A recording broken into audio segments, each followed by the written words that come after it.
honestly, why do we even need the Metal Gear Solid movie? You can watch it for free on YouTube. So, very recently, a Metal Gear Solid movie has been announced, again, with Sony Pictures hiring Zach Lipovsky and Adam B. Stein to direct the thing. Previously, these two directed Final Destination Bloodlines and the Kim Possible live-action TV movie. Oh no! Now, to be honest, I don't want to be too harsh towards these guys. I don't know them, and to be honest, I haven't actually seen any of their works. Not that I really feel a need to. But to say that I'm not really enthusiastic about this news would be, kind of an understatement. But as the guy who made a movie-long video on Metal Gear Solid 2, I feel like even if you got one of the best directors of all time to make the Metal Gear Solid movie, I feel like MGS is just a franchise that could not work as a movie. It's like, you've heard of the term unfilmable, right? The thing is, that term was always saved for books. Back in the day, Lord of the Rings used to be unfilmable. Then it became Dune. And in both cases, it was because technology needed to catch up first. Nowadays, it's Blood Meridian and House of Leaves. In the latter book's case, it's because reading it is like, what the fuck? And in the former's case,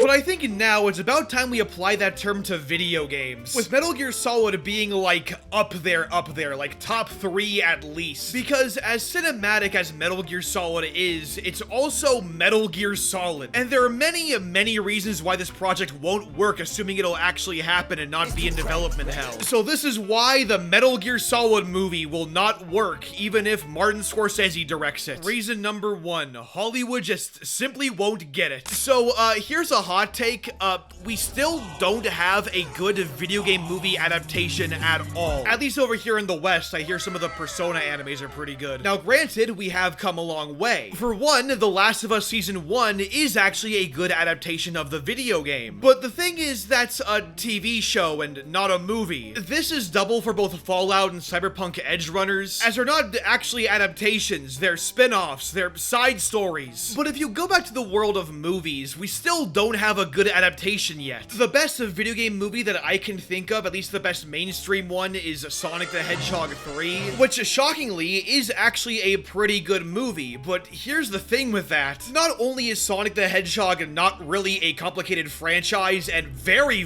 far from Metal Gear Solid. Where does Hideo Kojima get his ideas? But let's be honest here, this shit is not a good adaptation. And while it is more of a good choice than anything, as the story fits the film's universe better, my point is that as far as I'm concerned, Sonic the Hedgehog 3 and Sonic Adventure 2 are two entirely different narratives. Furthermore, Sonic 3 and the Mario movies are also emblematic of a much different problem that's still in line with all of this. And that's the idea of Hollywood being obsessed with the forever brand, eternal franchising. Franchise. Beg pardon? Franchise. Franchise the damn thing. Sonic 3 has a post-credit scene with Amy Rose and Metal Sonic, and that leads into Sonic 4. And then in 2028, you're getting a spin-off movie about, I don't know, Big the Cat or whatever. The Mario Galaxy movie has Star Fox in it, even though he's not a Mario character. Princess Daisy shows up after the credits, and she will return in Avengers Doomsday. Uncharted's narrative was straight up just slaughtered before your eyes, just so they could franchise it better. This kind of attitude extends beyond just video games. And that's because Hollywood is treating video games like comic books. Which, for the record, they're treating every fucking thing like comic books. Especially the franchises that they created. Black Baby Yoda. But where superheroes and comic books can have billions and billions of stories, with billions and billions of conflicting visions, video games don't really have that. At absolute most, you might have a reboot or a remake, but you don't really have 15 versions of Kratos like you do 15 versions of Batman, you know? And also, finally, Hollywood just tends to dumb down their adaptations anyways. Now, this isn't always a bad thing. Peter Jackson's Lord of the Rings trilogy arguably dumbs down the story, but in a way that feels tasteful and true to Tolkien's original vision. In that case, the term dumbing down is the wrong one to use. It would, of course, be the word adapting, but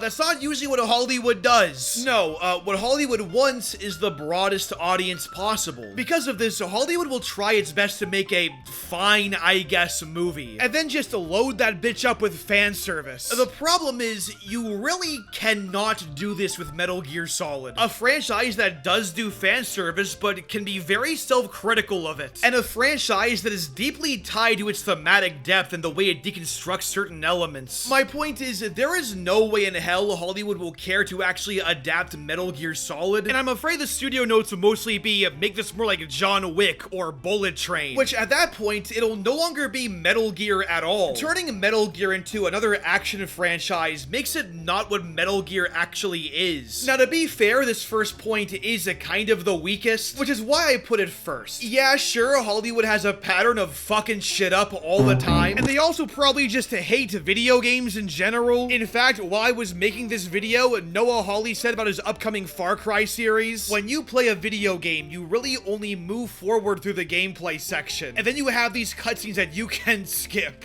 Hello everyone, welcome to my Noah cutscene run of Far Cry 3. Alright. I am pressing the spacebar. Doing nothing. Clicking. Nothing. Enter. Nothing. I am tapping every key. I am going to press the pause button. There is no option to skip the cutscene in the pause. I am legitimately trying my damnedest. I am pressing every key on the keyboard. Alright, so we're in the actual cutscene now with Voz. I can look around. I like this phone. This is a nice fucking phone. I'm still trying to skip the cutscene. There is no way to skip the cutscene. I think this Noah Hawley guy is full of shit. But even so, this is all still just speculation so far. Yeah, I can guess Hollywood will fuck up Metal Gear really well, but I don't fucking know that. But don't worry though, because Hollywood being awful at adapting things is just the tip of the iceberg here. Which brings me to my second point. Reason 2, there's too much Kojima in Metal Gear. Hideo Kojima, the GOAT, the king, is everywhere in Metal Gear Solid, in every small little facet. This man is a fucking genius, he's a lunatic, and he's very detail-oriented and not afraid to get personal at all. From paraphrasing conversations with his wife in Metal Gear Solid 2, in a video game whose plot forms around the idea of, I don't know how to make a sequel to Metal Gear Solid, so fuck it, we ball, to making an entire game where the story is, I'm tired of writing Metal Gear Solid games, to having you erase the games he made in a Ground Zero side mission right when he's getting fired from Konami. My point, of course, being Metal Gear Solid is Kojima, and Kojima is Metal Gear Solid. I do think that a non-Kojima Metal Gear thing can work, but games like Portable Ops and Metal Gear Rising, yes, I said Metal Gear Rising, are mostly just imitations of what came before it, and at most are just not too bad. But they don't truly reflect what Metal Gear actually is as a franchise and why it's so great. Yes, that includes Metal Gear Rising. Shut up, Reddit. In fact, you can even see this problem right now if you buy Metal Gear Solid Delta on stores today. A remake of MGS3 that's just MGS3, and it's fine, sure, but it's not Kojima's vision, and as a result, is fun, but kinda hollow. My point here is, if the Metal Gear movie lacks Kojima, you gotta replace it with something substantial. The series is known for deconstructing and playing around with the idea of escapism, and oftentimes it feels less like a death of the author and more like a conversation with the author, which MGS proves can be just as, if not more, effective. And the reason is that our enemies are human beings like us. They can only be our enemies in relative terms. I'll pick my own name and my own life. I'll find something worth passing on. The world would be better off without snakes. Building the future and keeping the past alive are one and the same thing. So again, what do you replace that with? Assuming that Zach Lipovsky and Adam B. Stein even have a vision, will that vision be intimate like Kojima's was? Or will this just be a not very special imitation? On top of that, the idea of replacing Kojima with anything is very, very, very daunting. I will say, I don't want to say it's impossible. The bigger issue would be adapting what's actually in Metal Gear, which brings me to my next point. Reason 3, metafiction and post-culture. Out of every reason a Metal Gear movie couldn't work, this is the big one. Even a good director wouldn't know how the fuck to do this. You see, Metal Gear Solid is metafiction, right? With metafiction, of course, meaning a work of fiction that's aware of itself as fiction. In this very video, I mentioned House of Leaves, another work of metafiction. For a more simple example, Deadpool is also obviously metafiction. The issue, though, is that where Deadpool is very comedic and all the fourth wall breaks are meant to be funny, in Metal Gear Solid's case, it I mean, sometimes they're funny. We're on PlayStation 3. But then other times, the game is just having a mental breakdown on itself. Infiltrate the enemy fortress. Outer heaven. Which is, in turn, the entire point. Earlier, I mentioned how the Hollywood Forever brand thing wouldn't really work with Metal Gear at all, and I saved a part of the reason until now because the thing is, Metal Gear Solid will literally parody the idea of itself being a franchise. The franchise will literally be derivative of itself in order to showcase and critique how human beings are easily controlled. On top of that, the Psycho Mantis boss fight, where you have to plug your controller into the second port. Listen. It said, Mark Zuckerberg! Mark Zuckerberg! Comes right after a pretty important scene of self-discovery in a girl's bathroom. Yeah, don't ask, it's a Hideo Kojima game. But the Psycho Mantis fight almost feels kind of like mental instability for the characters on top of just being a weird fourth wall-breaking boss fight. A much more grander example of this is Metal Gear Solid 2.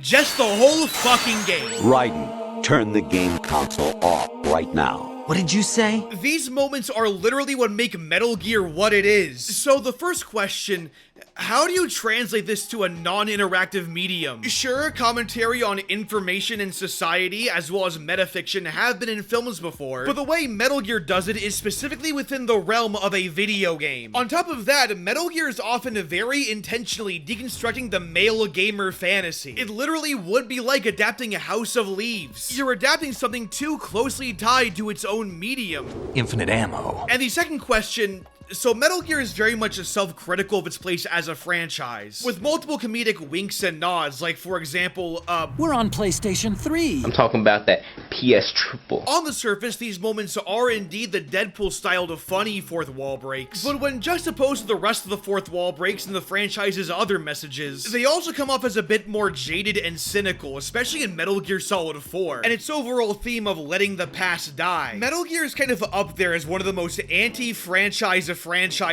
ever. But in the Metal Gear movie, I'm worried that these fourth wall breaks will just be turned into the Deadpool wink and nudge haha funny moments, which would obviously be inappropriate for what Kojima has said with this franchise, but yet also removing the fourth wall breaks entirely would be just as inappropriate too. Again, out of all the reasons I have no faith in the Metal Gear Solid movie, this is the biggest reason. There is no way the series Metafiction could ever work in a movie. I also feel like in general, Metal Gear is just what I would call too post-cultural. MGS is kind of a weird miracle of a franchise. The series is made by a guy who is a huge Ameriboo and is heavily influenced by multiple Western action films. But despite having a badass macho men action hero protagonist and Tom Clancy-style technical accuracy, the guy making it is still a Japanese guy from Japan. So you get Japanese absurdist humor and giant robots in a military America game. And this is a good thing because Metal Gear ends up being a weirdly toneless franchise. And by being so almost blatantly experimental, it ends up having us question how we perceive art. Does a military story have to be grounded, or can it have some fun yet still be profound? And in fact, can surrealism even assist the themes that Metal Gear is going for? Can monsters appear in a military game like MGS?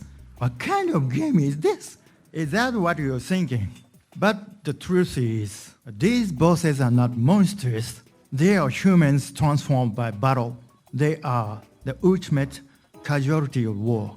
This Beauty and Beast concept overlaps with the MGS series.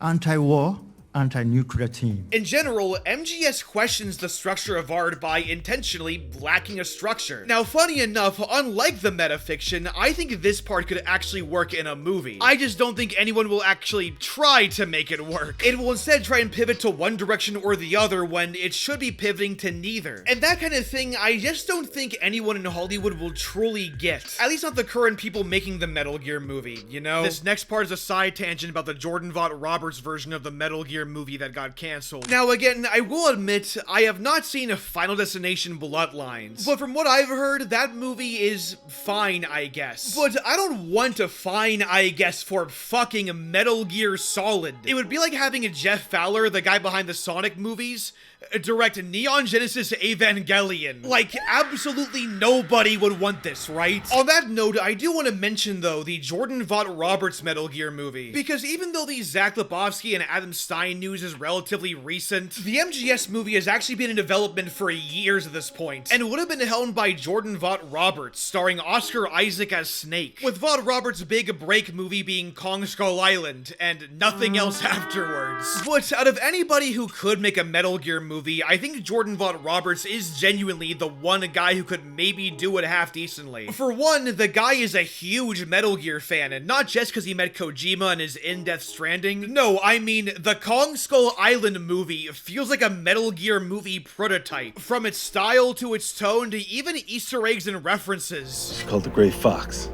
Gray Fox. Colonel, that ninja is Gray Fox. There's no denying Vogt-Roberts is both a fan and heavily influenced by Metal Gear. In fact, it's actually really funny how much Metal Gear Solid 3 is in Kong Skull Island specifically.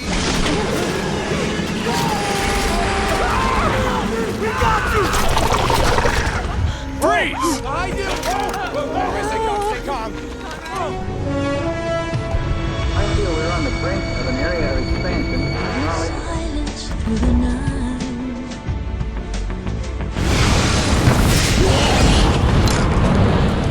I am the Fury! You don't got time for that, man. Put the cigarette out. He said put out the cigar and put on your mask.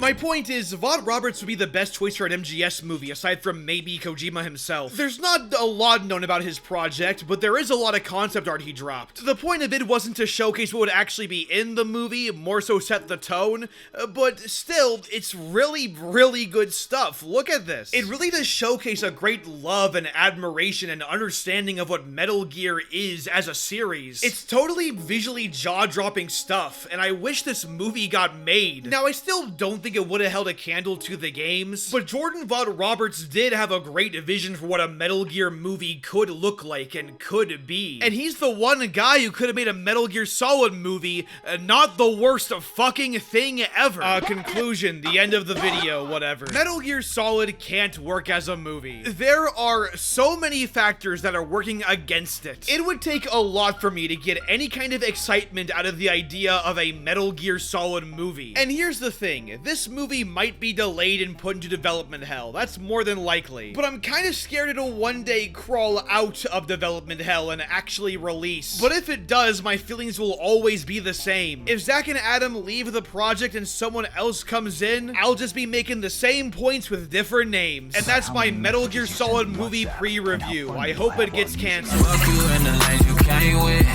Me and you ain't on the same shit. You ain't in my lane, bitch, nah. Throw that shit in fifth, rollie on my wrist. Ay, baby, you a star, I'm my only wish. I'm counting blue hundreds, I'm too money. Ay, and my little bitch, she too lovely. Yeah, hanging up and calling me right back. Ay, baby, why you calling me like that? Yeah, getting high with the seat, lay back. Baby, gon' relax, yeah. Hey, they don't know the half, yeah. No matter what happened, I got your back. Baby, that's the facts, yeah. That's the facts, yeah. And we can fight, but the feeling's gone. I try to find the words, but they never come. I can still see you on the lawn. Hey, laying outside in the summer sun. Yeah, we can fight, but the feeling's gone. I try to find the words, but they never come. I can still see you on the lawn. Hey, laying outside in the summer sun. Hey, I'm with a dark-skinned girl on a Sunday. That's that Black Sabbath. She put them ones all down on a Hyundai, and she had to have it. Baby, that's the facts, yeah. That's the facts, yeah. It's Chad Warden here. Alright, I'm talking about that PS Triple. The PS Triple. I ain't talking about that Wii. That Wii shit. Shit, people will be talking about how it's all new and shit. But you know what I'm trying to say? I'm trying to say is that, come on now, Wii? Come on, that little controller, baby, that looks like a dildo.